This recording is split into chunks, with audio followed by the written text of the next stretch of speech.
বাংলা কাহিনী কথায় সকলকে সুস্বাগতম। নমস্কার। আজকের অলৌকিক পর্বে আপনারা শুনছেন হিমাদ্রি কিশোর দাশগুপ্তের লেখা গল্প মশমায় অর্কিডের দ্বিতীয় এবং অন্তিম পর্ব। সেভেন সিস্টার্স ফলস জায়গাটা নকুর বাবুর চেনা। মশমায় কেভের গুহামুখ থেকে বেশ খানিকটা দূরে একটা প্রকাণ্ড গহ্বরের গা বেয়ে বর্ষণ সিক্ত চেরাপুঞ্জির 7টি দুগ্ধ ফেনী নিব জলধারা নেমে গেছে পাতালের দিকে, তাই এর নাম সেভেন সিস্টার্স। জলপ্রপাতের কাছে একটা উঁচু জায়গাতে সেই লোকটার প্রতীক্ষা করছিলেন নকুরবাবু। দূরে খাসি পাহাড়ের মাথায় সূর্য অস্ত যাচ্ছে, তার লাল আভা ছড়িয়ে পড়েছে সামনের ঘাস বনে। কিছু দূরে অরণ্যের মাথায় নির্জন প্রান্তরে বেশ ঠান্ডা বাতাস বইতে শুরু করেছে। নিস্তব্ধ চারদিক, অপূর্ব শান্ত সৌন্দর্য বিরাজ করছে। কিন্তু কিছুক্ষণের মধ্যেই অন্ধকার নামবে। সেই লোকটা ঠিক আসবে তো? নিকটবর্তী খাসি গ্রাম মাইল খানেক দূরে। সে না এলে সেখানে পৌঁছতে রাত হয়ে যাবে। কথাগুলো ভেবে ঘড়ি দেখলেন নকুরবাবু, আর তার পরক্ষণেই তিনি দেখতে পেলেন তাকে। লাল কালো সে খাসি শাল গায়ে ঘাস বন ভেঙে এগিয়ে এসে নকুরবাবুর সামনে দাঁড়িয়ে সে বলল, খুব লেই। মুখে তার হাসি। শেষ বিকালের আলো এসে পড়েছে তার মুখে।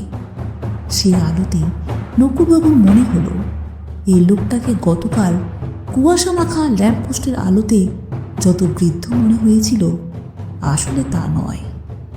মুখময় বলিরেখাগুলো যেন তেমন আর নেই। লোকটাকে প্রৌঢ় বলা যায়। নকুরবাবুও তাকে খুব লেই জানিয়ে বললেন, যাক, তুমি তাহলে এলে।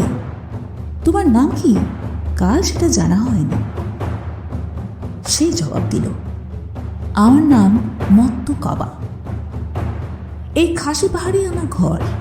তারপর চারপাশে একবার তাকিয়ে নিয়ে বলল, চলুন এবার রওনা দেওয়া যাক।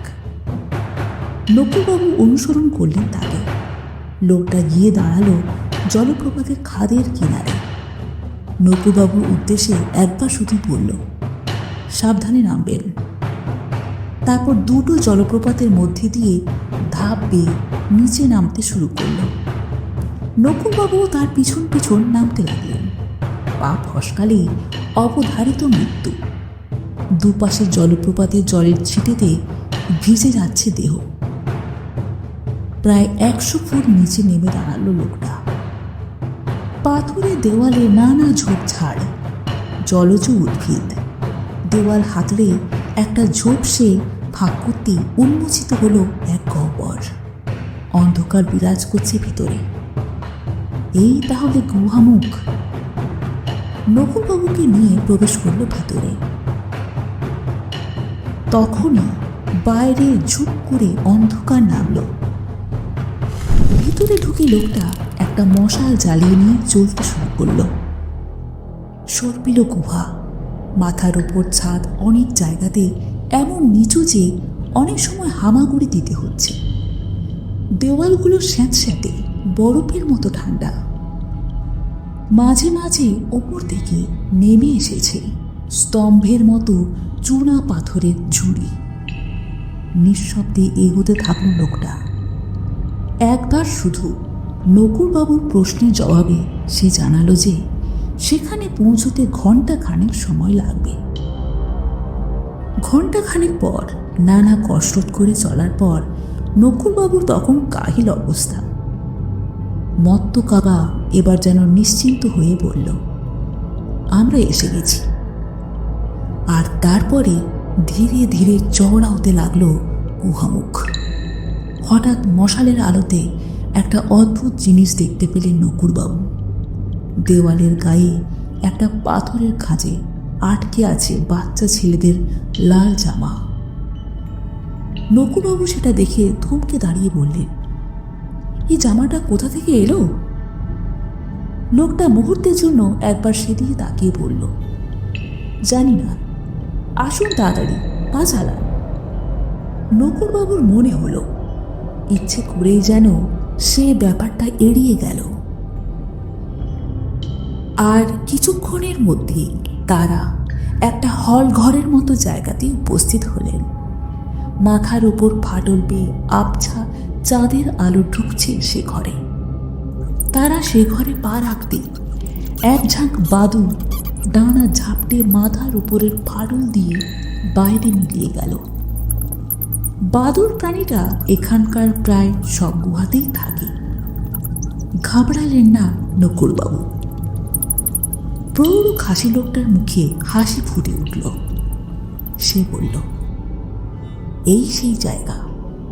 এই বলে সে মশালটা নিচের দিকে ধরে আলো ছড়ালো মাটিতে।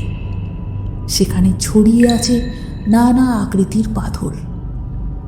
বিস্মিত নকুড়বাবু দেখলেন তাদের খাঁজে খাঁজে জন্মে আছে বলের মতো অসংখ্য সেই উদ্ভিদ।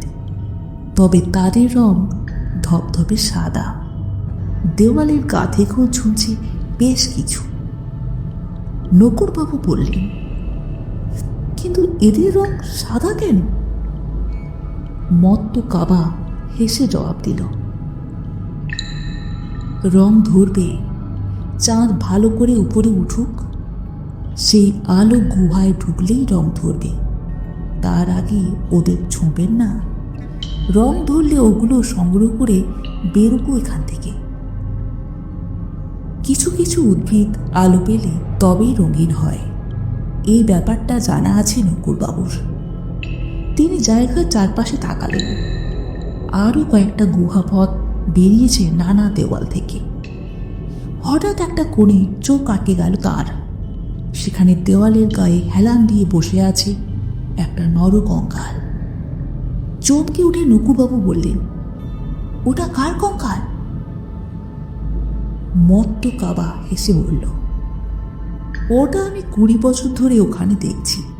হয়তো লোকটা এখানে এসেছিল, তারপর আর বেরোতে পারেনি। নকুড়বাবু গিয়ে দাঁড়ালেন কঙ্কালটার সামনে।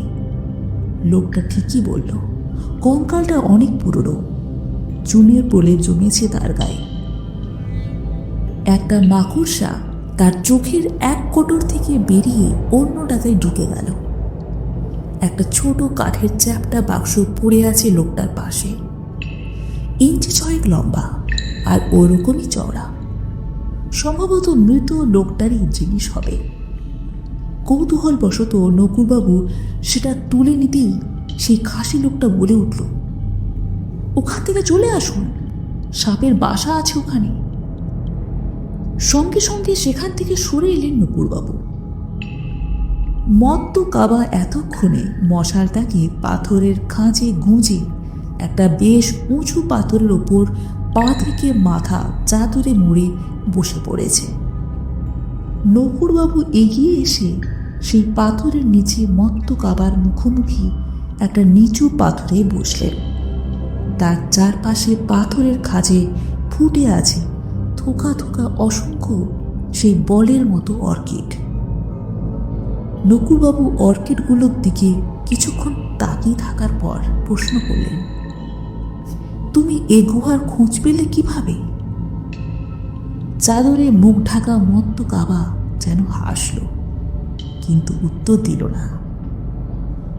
নকুড়বাবু এরপর মনোনিবেশ করলেন বাক্সটার দিকে।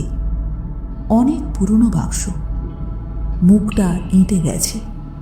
সেটা খুলতে না পেরে তিনি সেটা চালান করে দিলেন ব্যাগের ভিতর। পরে দেখা যাবে কি আছে এতে। নকুড়বাবু প্রতীক্ষা করতে লাগলেন কখন চাঁদের আলো মাথার উপরের ফাটল দিয়ে ঘরে এসে ঢুকে তার জন্য। সময় এগিয়ে চলল। মত্ত কাবার কোনো সাড়া শব্দ নেই। চাদরে মুখ ঢেকে সে মনে হয় ঘুমিয়েই পড়েছে। চাঁদের আলো ধীরে ধীরে ঘরে ঢুকতে শুরু করেছে। নকুড়বাবু এক দৃষ্টে তাকিয়ে আছেন অর্কিডগুলোর দিকে। এক সময় চাঁদ যখন মাথার উপর উঠল, তখন সেই আলোতে ভরে উঠল গুহা। কিন্তু নকুড়বাবু দেখলেন কোনো অর্কিডেই কিন্তু রং ধরল না। চাঁদের আলোতে সেগুলো শ্বেত পাথরের বলের মতো দেখাচ্ছে। রং ধরছে না কেন? মত্ত কাবাকে ডাকবেন ভাবলেন নকুড়বাবু।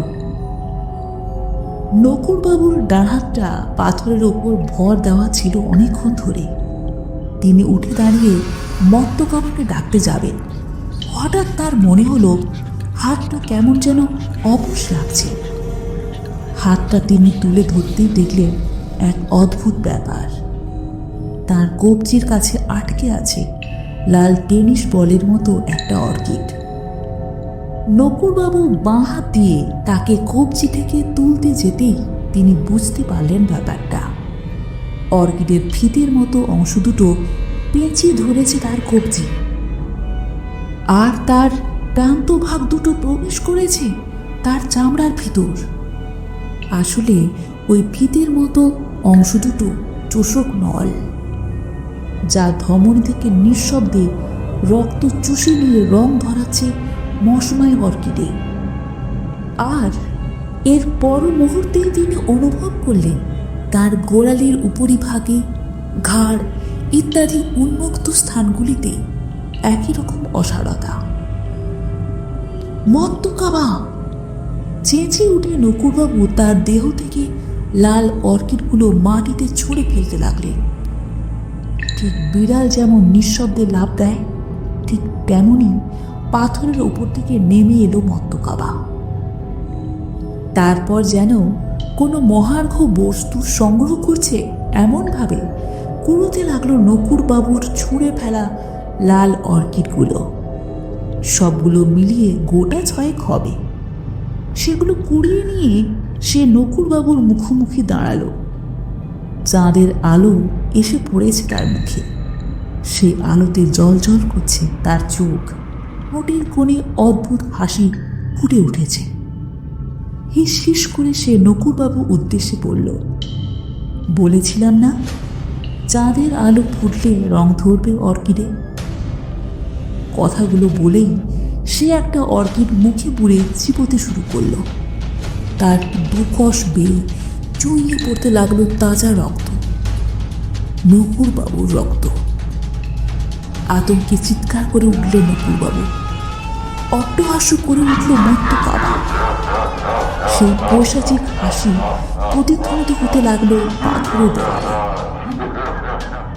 সামনে একটা গুহামুখ দেখে আতঙ্কে দিশেহারা হয়ে নকুড়বাবু ছুটতে শুরু করলেন সে পথে। পিছনে শোনা গেল মত্ত কাবার কণ্ঠস্বর। কোথায় পালাবেন? পালাবার কোনো পথ নেই এখানে। আর তার সঙ্গে সে বিভৎস হাসি। পাগলের মতো গুহাপথ ধরে পাথরে ধাক্কা খেতে খেতে অন্ধকারে দৃঢ়শূন্যভাবে ছুটতে লাগলেন নকুড়বাবু।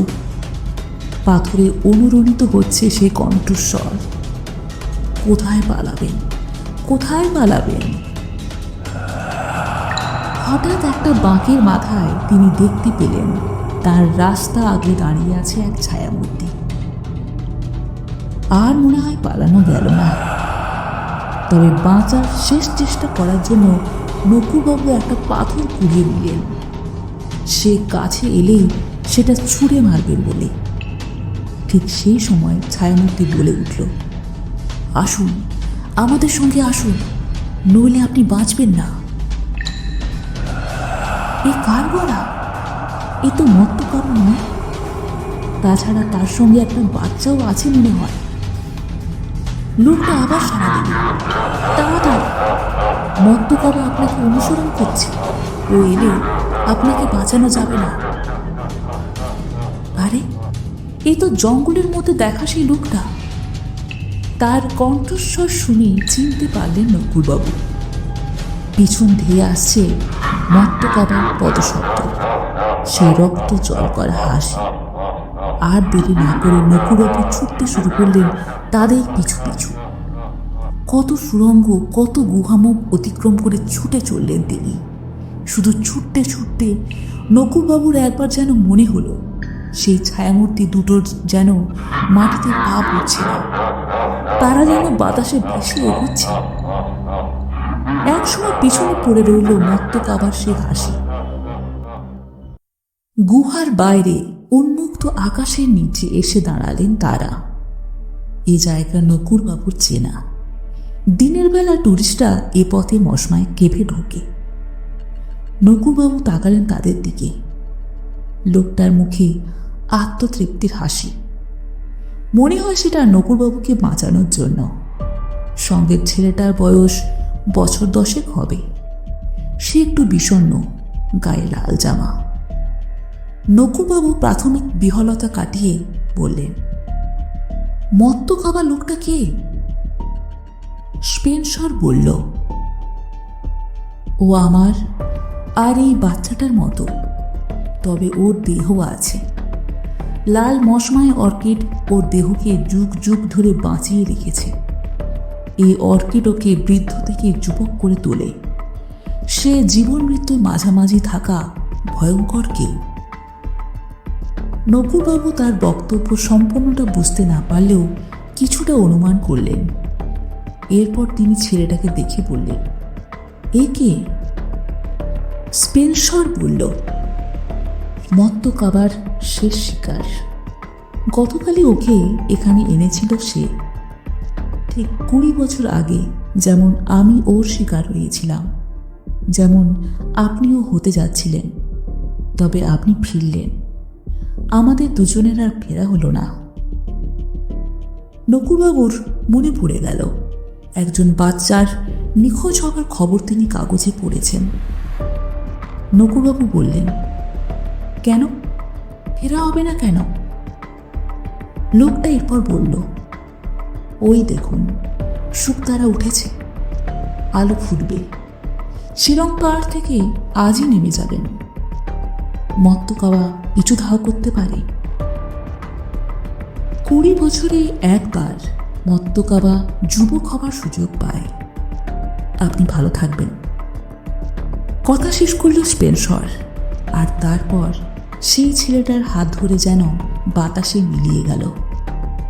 কিছুক্ষণের মধ্যে দিনের প্রথম সূর্যকিরণ দেখা দিল খাসি পাহাড়ের মাথায়। ট্রেনের কম্পার্টমেন্টে বসে সহযাত্রীদের সঙ্গে গল্প করছিলেন নকুরবাবু।